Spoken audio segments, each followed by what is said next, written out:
So if you guys have followed the channel, then you'll know I have had experience behind the wheel of many of Ford's Raptor vehicles, including the Bronco Raptor and of course the F-150 Raptor R. Now this is the newest version or newest vehicle to the Raptor lineup in the Ranger platform, and overall I am very excited to potentially get behind the wheel later this year of this vehicle, but this is actually the first time I've been hands-on and seen this vehicle in person, and overall I have to say it does meet Ford's criteria for being a Raptor vehicle. Looks super badass, has a wide body stance, of course has larger wheels and tires, suspension lift, and the whole 9 yards to make it that much more off-road capable versus that of the standard Ranger, which in its four-wheel drive forms is still quite capable nonetheless. Now in this video, we're just gonna take a walk around tour, give you my overall thoughts of this vehicle, and is it gonna be worth the mid to upper $50,000 price tag with some of the other mid-size competition, including the ZR2 Bison and of course the GMC AT4X versions of the vehicles, even though this one has kind of a different category within the same class of mid-size off-road trucks. So the Ranger Raptor in front of us is finished in the blue metallic exterior with the unique Raptor specific kind of tri-tone leather interior. Now I'll explain that more once we get to the inside of the truck. But anyways, starting on the exterior of the Ranger Raptor lineup, every truck's gonna come with full LED lighting at the front end for your LED projector headlights, both low and high beam, LED daytime running lights, and LED turn signals in that C portion right there, with LED fog lights mounted down below on the front bumper. Now these are the performance LED headlights from Ford. Not exactly sure what that entails or what that gives you in terms of its benefits, but I'm sure they are going to be very good output. You'll find front and rear parking sensors as well, and you do have the skid plate that is going to be sort of a bash plate, more rugged, heavy duty versus that of the Ranger, the regular Ranger over there, and then the black off-road recovery hooks. Now you have the Raptor specific grille, which matches some of the other Ford Raptor products in the lineup, like I said, including the F-150 Raptor and the Bronco Raptor, with the big bold Ford spelled out instead of the standard Ford logo that you'll find on the regular Ranger. 360 surround view camera system with the integrated washer nozzle. This is mounted up a little bit higher versus that truck over there where it is mounted just below the Ford logo, so a little bit more difference there in terms of visibility. And you do have some of the Raptor specific graphics here on the hood as well as the bed size, which we'll touch on there once we get to the back of the vehicle. Now coming around to the side, you can immediately see some of the Raptor specific changes, including the wide body fender flares, because it does have a wider stance in terms of the wheel and tire setup and the overall suspension architecture and everything like that. Now taking a look at the wheel and tire setup, this is going to be a beadlock capable, I believe these are going to be 17-inch in size, but let me go ahead and find the actual tire size. These are going to be 285/70 17-inch BF Goodrich KO3 tires, which is a little bit different versus the regular KO2 BF Goodrich, which I personally have experience with. So a nice all-terrain tire all around. It is going to be a 3-peak rated winter tire, so it should have good performance in that regard, and it should have good capability both on and off-road. Again, all things considered that this vehicle is trying to accomplish. Now here on the front fenders, you will find additional kind of styling elements. These are kind of sealed off. I don't believe they're actually functional, but they do look very nice. You have the body color mirror caps with the LED turn signal integration, cameras on the bottoms, as well as the puddle lights. The Raptor does come with these wider side steps, which not only protect the vehicle in terms of the rockers if you hit a rock or do anything like that in terms of off-roading, but are actually much more easy to grip onto and step onto if you're getting in and out of the vehicle and have a little bit of additional mud or anything on your shoe. You'll find body color door handles with the proximity entry on both of the two front doors. And backing up, taking a look at the side of the Raptor, so it does have all of the graphics at the back of the bed. The bed is going to be the same size as the standard Ranger, so right around the 5 foot in dimension. Coming to the back, maybe we can get a better understanding and look at the suspension setup on this particular vehicle. I believe these are going to be the Fox live valve shocks. Hopefully get an idea of them right there. But as a whole, with the gray accents, this bright blue exterior, it certainly does look like a very premium off-road and capable truck straight from the factory. Now coming to the back, you will find more LED lighting for the taillights, turn signals, and reverse lights. Same tailgate with the Ranger stamped in there and the Ford blue oval. But down below, in terms of the rear bumper design, this is going to be, again, Raptor specific. So you have the dual outlet exhaust with the recovery hooks on the left and right hand side. There you can see this one is equipped with the trailering package. So there is the standard 2-inch receiver with your 7 and 4-pin hookups. There's the backup camera below the Ford logo. There's the exterior LED lighting, Raptor branding here on the passenger side with a little bit more of that decal.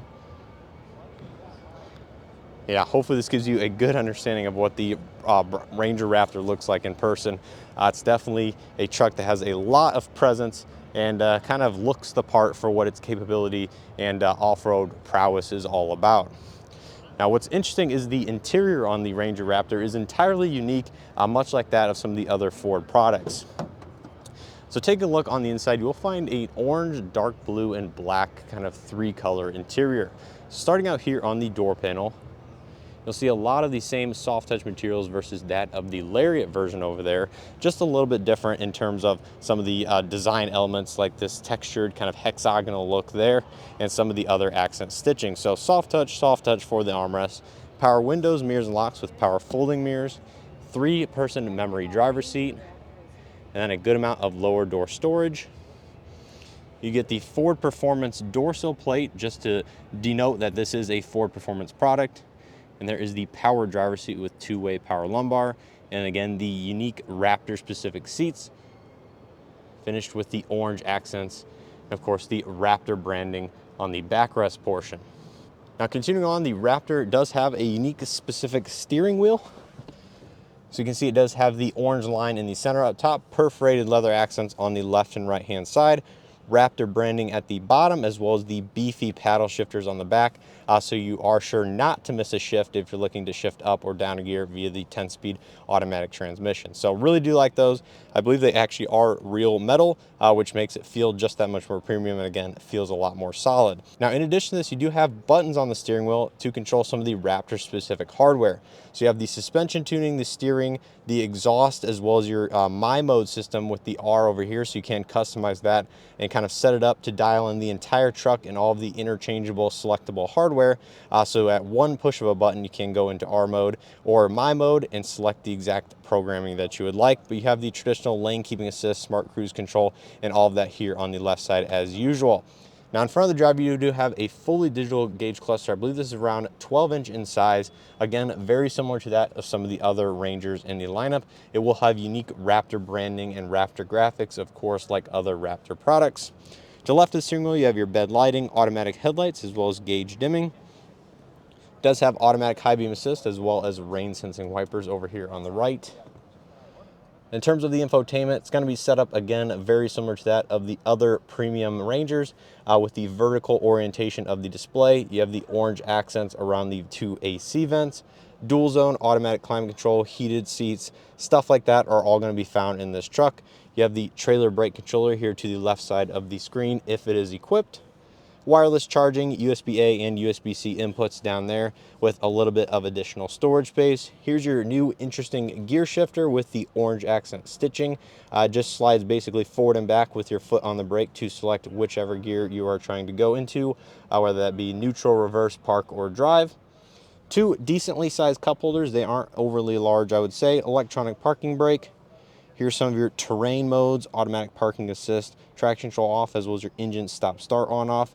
And then there is your 2-speed transfer case with the 4 automatic setting. I know that is something that I do get comments on my video about, that people would like to see 4 auto and other trim levels of the Ranger or just midsize trucks in general, as this is something that GM does offer on their products. But unfortunately, you do have to get the Ranger Raptor to get the 4 automatic. Otherwise, you'll just get some of the other 4-wheel drive and 2-wheel drive settings. And it does have the drive modes along with the trailer backup assist. You basically spin this dial. When that is activated, it will automatically back up the trailer in the direction that you are turning the dial. Very handy feature. I've not used it personally, but would be interested in trying and seeing how it does hold up. Now, in terms of the center armrest, you can see just how padded that is. That is extremely comfortable. And you do have additional storage space, as well as a 12-volt outlet inside. And in terms of the comfort of the Raptor seats, since they are going to be slightly different versus that of the standard Lariat, I have to say these are still going to be extremely, extremely comfortable compared to some of the other mid-size trucks that I've actually sat in. So if you're worried about comfort, I would not be worried at all. These are very comfortable, decently bolstered seats. They're not overly bolstered or overly aggressive, but I would say they are kind of suitable for a truck like this. You don't want too aggressive seats because then they become uncomfortable, but these will certainly hold you in place over those large jumps or doing any sort of off-roading. Now up top, you do have a black headliner for the Ranger Raptor. Of course, vanity illumination, garage home link, auto dimming interior rear view mirror, overhead LED lighting, power sliding rear window, sunglasses holder, and the addition of the 6 auxiliary switches that you can hook up additional accessories to for off-road gear, LED lighting, etc., and basically toggle these as you see fit here in the overhead center console. Again, a Raptor specific item. So that is very, very cool, and the overall interior is very similar to that of the Lariat trim level there, but definitely customized to that, to the Ranger lineup. Now let's go ahead and take a quick look at the back seats. Now in terms of the back seats, most of the materials will follow through from the front. So starting out here on the door, that's going to be all the same, except this is going to be hard touch plastic, but the rest will follow through from the front. Good amount of lower door storage is something I did note in the regular Lariat over there. Seats do have the same accents as the front with the orange accent piping and stitching. Stepping inside, this is very similar as the standard Ranger. No real difference there other than you are stepping up a little bit higher given the additional ride height. Out back, you do have a little bit of additional storage, 120 volt outlet, as well as USB-A and USB-C charging. No AC vents, believe it or not. This is something that I think is a little bit of a downgrade. In terms of overall legroom, the seat is a little bit further back than I would normally be sitting at. But in terms of legroom, I generally have about 2 to 3 inches behind my rough driving position, and you will find matte pockets on both the front seats. And these seats themselves are extremely soft, once again, with a good amount of give and comfort to them. Center armrest, 2 cup holders, very nice feature, and once again the power sliding rear glass. So in terms of comfort, I think that is a strong suit of the Ranger in specific. I'll have to talk to some other journalists, see what their overall opinions and thoughts are compared to some of the other midsize trucks in this segment. But I would say in terms of comfort, even though this might be slightly smaller than some of the other midsize trucks, the seats themselves and the overall amenities really aren't lacking outside of missing AC vents. Now finally, wrapping up here on the bed of the Ranger, every Ranger is going to come with the same 5-foot bed configuration and crew cab setup, so there's no additional cab or bed options here with the Ranger. You do have a spray and liner here on this one. Not exactly sure if that's standard or optional, but that is typically available across the board as an additional charge. This one does have the Pro Power on board with a 12 volt outlet, as well as another 120 volt 400 watt regular household plug there. You see you have the Ford logo up there on the front of the bed itself. Plenty of tie down points on the bed, although I will say there's only 1, 2, 3, 4, 5, 6 that I'm counting, so that's a little bit less than you typically see. Typically see 2 on these and 2 at the very front, but I would say that's pretty typical or still usable nonetheless for most average people out there. And of course, the power sliding rear window is a very nice kind of feature you don't see on every single midsize truck out there. And then finally, wrapping it up here on the passenger front seat, you will find a power passenger seat with 2-way lumbar. Once again, very, very nice. There you can see some of the materials on the dashboard, all soft touch, kind of that cloth right here. Same texture as the Lariat with the integrated shelf. And you do have a nice, decently sized glove box if you need a little bit of additional storage space.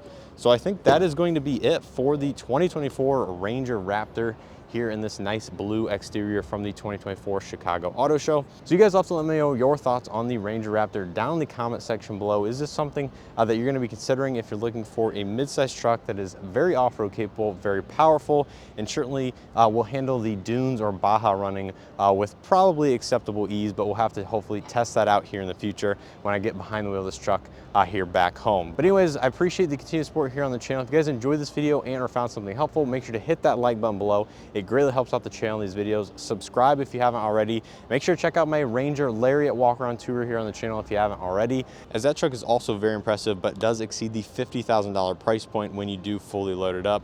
But anyways, I appreciate the continued support and hope to see you guys in the next one.